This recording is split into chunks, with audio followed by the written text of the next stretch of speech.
আজকে আমি বানাবো বাঁধাকপি মাছের মাথা দিয়ে। তো এই রেসিপিটা কম বেশি অনেকেই জানি, তবুও আমি আমার মতন করে আজকে তোমাদের রেসিপিটা বলবো। আর আশা রাখছি রেসিপিটা এরকমভাবে রান্না যদি তোমরা করো, আমার দেখে আশা রাখছি খুবই ভালো লাগবে, বাঁধাকপিটা টেস্টি হবে। আর চলো দেখা যাক। তার জন্য তো তোমাদের দেখালি আমি আলু নিয়েছি, মশলা করে নিয়েছি, এই যে বাঁধাকপিটাকে কুচিয়ে নিয়েছি, আর এই মশলা নিয়েছি, আর কেটে নিয়েছি টমেটো, ক্যাপসিকাম আর পেঁয়াজ। অনেকেই বাঁধাকপিতে পেঁয়াজ দাও, আবার অনেকে দাও না। আমি পেঁয়াজটা দিলে মনে করি একটু খেতে আর একটু টেস্টি হবে।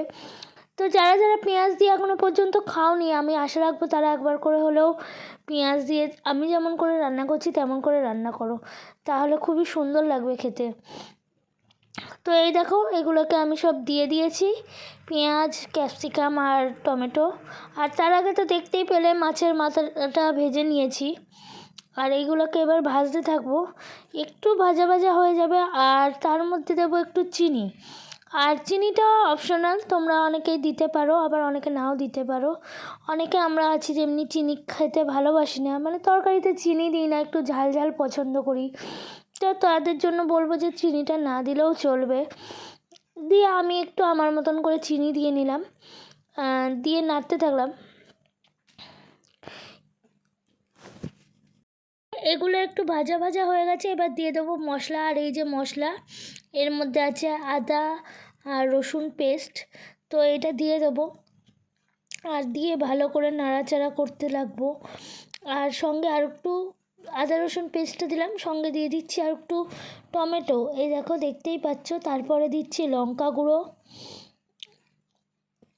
এক এক করে সব মশলাগুলো আমি দিতে থাকবো।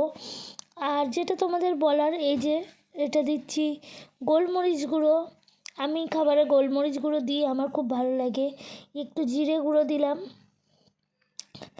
এবার দেবো একটু ধনে গুঁড়ো। আর এই দেখো ধনে গুঁড়ো দিয়ে তো আমি বেশিরভাগ খাবারেও ধনে গুঁড়োটা দিই, মানে আমার মশলার মধ্যে জিরে গুঁড়ো, ধনে গুঁড়ো, লাল লঙ্কার গুঁড়ো আর গোলমরিচ গুঁড়ো এটা থাকবেই প্রায় রান্নায়। আর হলুদ তো দিতেই হয়, হলুদটা দিয়ে দিলাম। হ্যাঁ, আর এরকম করেই রান্নাটা করি। আর তোমরা করার চেষ্টা করবে, আশা রাখছি ভালো লাগবে। আর এই দেখো একটু লঙ্কার গুঁড়ো দিয়ে দিলাম, একটা লাল লঙ্কার গুঁড়ো মানে কাশ্মীরি রেড চিলি পেস্ট, আর একটা এমনি লঙ্কার গুঁড়ো, দু রকম লঙ্কার গুঁড়ো গেছে এর মধ্যে। হ্যাঁ, তো যেটা তোমাদের বলার। আর লবণ না হলে তো কোনো কথাই নেই, স্বাদের জন্য তো আমাদের সব থেকে আগে লবণটা দরকার হয়। কারণ লবণের স্বাদটা, লবণ মানে রান্না যদি ভালো হয় আর লবণটা যদি ঠিক মতন না হয়, বা লবণ যদি না দেওয়া হয়, অল্প দেওয়া হয়, তাহলে রান্নার টেস্টটাই বোঝা যায় না।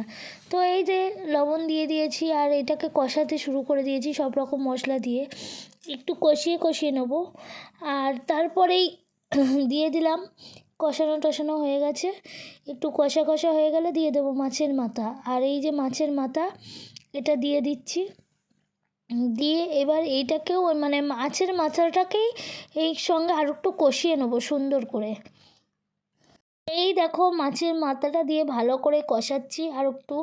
আর আমি মনে করি মাছের মাথাটা দিয়ে কষালে খুব সুন্দর লাগে। আমি তো একার সময় এরকম করেও করি, আবার অন্য সময় আর এক ধরনেরও করি। সেই রান্নাটাও বাঁধাকপির তোমাদের আমি দেখাবো মাছের মাথা দিয়ে। তো সেই রেসিপিটা কোনো একদিন অবশ্যই নিয়ে আসবো, কারণ এখন তো মাছের মাথা দিয়ে বাঁধাকপি প্রায়শই খাওয়া হবে। কারণ এখন তো স্বাভাবিক ফুলকপি বাঁধাকপিটা বেশিই পাওয়া যাবে। তো এই যে সামান্য একটু জল দিয়ে নিয়েছি, অবশ্যই এটা গরম জল। আমি তো সবসময় এর আগের কোনো ভিডিও যেগুলো তোমরা দেখেছো তারা তো দেখতেই পেয়েছো, গরম জলটা বলি সবসময় দিতে, কারণ ঠান্ডা জলটাই কীরকম লাগে জানা। আর এই যে আলুটা ধরো ভাজা ভাজা করে রেখেছিলাম, তোমাদের তো প্রথমেই দেখালাম আলু কেটে রেখেছি, সেটাকে একটু ভেজে নিয়েছিলাম। আমি ভেজে নিয়েছিলাম, হালকা ভাজা ভাজা করে নিয়েছিলাম। আর এই যে এবার বাঁধাকপিটা দেবো আস্তে আস্তে, আর নাড়তে থাকবো, বাঁধাকপিটা দিয়ে নাড়তে থাকবো। আর তোমাদের আরেকটা কথা বলছি, যদি তোমাদের আমার চ্যানেলটাকে ভালো লাগে, আমার রেসিপিগুলো ভালো লাগে, তাহলে একটু শেয়ার করে দিও, আর সবাইকে দেখার সুযোগ করে দিও। আর আরেকটু যদি ভালো লাগে একটা লাইক করে দিও। আর কে কে আমাদের রান্না মানে আমার তৈরি রেসিপিগুলো কে কে বাড়িতে করে খাচ্ছো, তারা একটু জানিও, তাহলে ভালো লাগবে। আর কেমন লাগছে রেসিপিগুলো সেটাও কিন্তু কমেন্ট করে জানিও, তাহলে ভীষণ ভালো লাগবে। তো এই যে বাঁধাকপিটা দেওয়া হয়ে গেছে, আমি এখন নাড়াচাড়া করছি। এই যে কিছুক্ষণ নাড়াচাড়া করতে করতে এবার আমি একটু চিনি দিয়ে নেবো। আর আমি মনে করি বাঁধাকপিতে তো এই চিনিটা দিতেই হয়, কারণ এটা না দিলে হবে না, কারণ টেস্ট আনা হয় এতে, এই চিনিটাই একটু টেস্টি টেস্টি ভাব আসে। আর এই দেখো নাড়াচাড়া করে ভালো করে কষিয়ে হালকা একটু জল দিয়ে নিয়েছি, নিয়ে আবার নাড়াচাড়া করছি, দিয়ে আর একটু কষা কষা করে নিলাম, দিয়ে এবার একটু বেশি করে জল দেবো। জল দিয়ে কিছুক্ষণের জন্য আমি তরকারিটাকে মানে আলুগুলোকে সিদ্ধ হতে দেবো, আর কপিটা তাহলেই রান্না হয়ে যাবে। তারপরে আমরা আরও দুটো জিনিস আমি দেবো, এই দুটো জিনিস অবশ্যই তোমাদের দেখাবো। তো চলো কিছুক্ষণ রান্নাটা হতে থাক। তরকারিটা কিছুক্ষণ হওয়ার পর তারপরে আমরা একবার এই যে ঢাকাটা খুললাম, আমি খুলে এই যে এইটা দিচ্ছি, এটা হচ্ছে কাজু আর কিশমিশ বাটা। এটা অপশনাল, তোমরা চাইলে দিতেও পারো আবার নাও দিতে পারো, কোনো ব্যাপার নয়। তো আমি কাজু আর কিশমিশ বাটা একটু দিয়ে নিলাম, দিয়ে নিয়ে এবার এটাকে নাড়াচাড়া করতে থাকবো। এবার তো বুঝতেই পারছো তরকারিটা প্রায় হয়ে এসছে, হওয়ার মুখে। আর কিছুক্ষণ নাড়াচাড়া করলেই আর একটু ঘি দেবো আমি, আর একটু গরম মশলা দেবো, কারণ রান্নার তো লাস্টে মানে একটু তো ঘি গরম মশলাটা থাকবেই, নাহলে সুন্দর সুন্দর বিয়েবাড়ি টেস্ট হবে কী করে। যদিও তোমাদেরকে বলেছি 8 থেকে 80 আমরা সকলেই খেতে ভালোবাসি, আর এটা ঘরে তৈরি একদম সাধারণভাবেই, তবুও মাঝে সাঝে একটু মনে হয় না কি যে একটু ঘি গরম মশলা দিয়ে বিয়েবাড়ির মতন টেস্টি টেস্টি করে খেতে, তাই কি না? তো সেইটাই। তো এই দেখো ঘি আর গরম মশলা আমি দিয়ে দিলাম তোমাদের সঙ্গে কথা বলতে বলতে। এবার এটাকে আর একটু ভালো করে নাড়াচাড়া করব। এই দেখো বাঁধাকপিটা হয়ে এসছে, এবার আমরা নামিয়ে নেবো। আর নামিয়ে নিয়ে এই দেখো নামিয়ে নিয়েছি, দেখো কি সুন্দর লাগছে, তেল তেল একটা ব্যাপার আছে, আর মাছের মাথাটা দেখো। তো কেমন লাগলো রেসিপিটা তোমরা সবাই জানিও, আমার তো ভীষণ ভালো লাগছে, দারুণ টেস্টও হয়েছে।